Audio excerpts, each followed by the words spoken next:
включване на лодката. Първо трябва да включим лодката от корпуса, след което от дистанционното. В случая сме сложили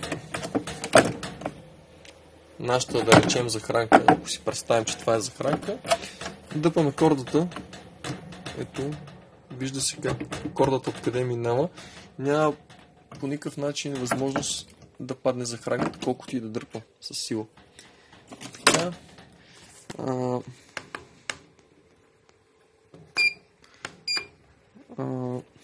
Ето, в случая натискаме копчето да се отвори захранката.